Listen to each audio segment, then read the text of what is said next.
ఒకసారి ఈ దినం దరిద్ర పేపర్లో చూడండి ఫ్రెండ్స్ న్యూస్. కాకినాడలో ఏపీ డిప్యూటీ సీఎం పవన్ కళ్యాణ్ కాకినాడ కలెక్టర్కు చేరుకున్నారు. ఉప్పాడ ప్రాంతానికి చెందిన మత్స్యకారుల ప్రతినిధులు, అధికారులతో ఆయన సమావేశమయ్యారు. మత్స్యకారులతో పవన్ మాట్లాడి వారి సమస్యలు తెలుసుకున్నారు. అంటే ఈయన ప్రభుత్వంలోకి వచ్చిన సంవత్సరాల తర్వాత ఇలా సమస్యలు ఇయ్యాలే పుట్టినట్టు, ఇది ఈరోజే పుట్టినట్టు ఈయన సడన్గా అదేంది హెలికాప్టర్స్లో ఉర్రమని పోయినాడు అడిగి. అది ముఖ్యమంత్రి అంటే ఉప ముఖ్యమంత్రి పొజిషన్లో ఉన్న మనిషి ఒక ఏరియాకి సంబంధించిన చిన్న సమస్యని ఆ ఏరియాలో ఉన్న అధికారులు, రెవెన్యూ డిపార్ట్మెంట్, అన్ని డిపార్ట్మెంట్ మనుషుల దగ్గర ఇన్ఫర్మేషన్ తెప్పించుకుంటారు. అక్కడిక్కడ సొల్యూషన్ ఇచ్చేస్తారు. బుర్రనోడు ఎవడైనా కానీ చేసే పని అది. కానీ మనకు బుర్ర లేదు కదా, మనం బానిసం కాబట్టి. ఎప్పుడైతే జగన్ నర్సీపట్నం పోతున్నాడు అని తెలిసిందో, ఆయన షెడ్యూల్ ఖరారైందో, ఆయన గవర్నమెంట్ ప్రభుత్వ కాలేజీలు ప్రైవేటీకరణ వ్యతిరేకంగా ఎప్పుడైతే ఆయన నిరసన తెలపాలని అక్కడ పోతున్నాడో, అదే రోజు మనలోని బానిస నరాలు మెలుకుంటాయి.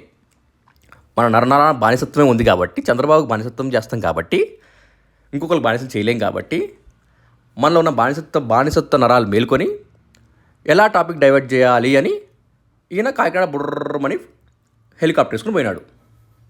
పరిశ్రమల వ్యర్థాలతో సముద్ర జలాలు కాలుష్యమయ్యాయని, దీంతో తమ ఉపాధికి నష్టం వాటిల్తోని మత్స్యకారులు ఆయన దృష్టికి తీసుకెళ్లారు. ఆయన దృష్టికి తీసుకెళ్ళడానికి ఈయన రావాలి. ఆయన నుంచి మత్స్య సంపద నాశనం అయిపోతుందని ఆందోళన వ్యక్తం చేశారు.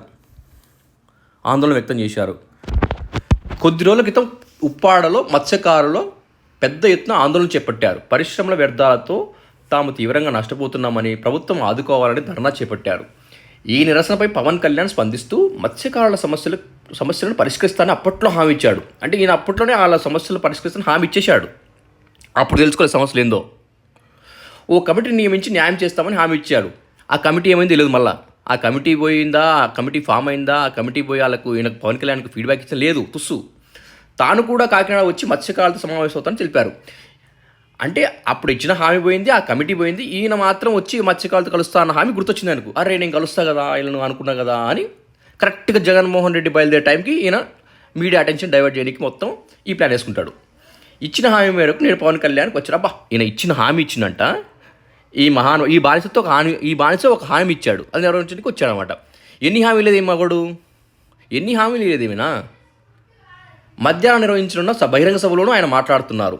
మళ్ళీ దీనికి ఒక బహిరంగ సభ, అలా సమస్యలు తెలుసుకునేది లేదు, గంట గుడ్డు లేదు.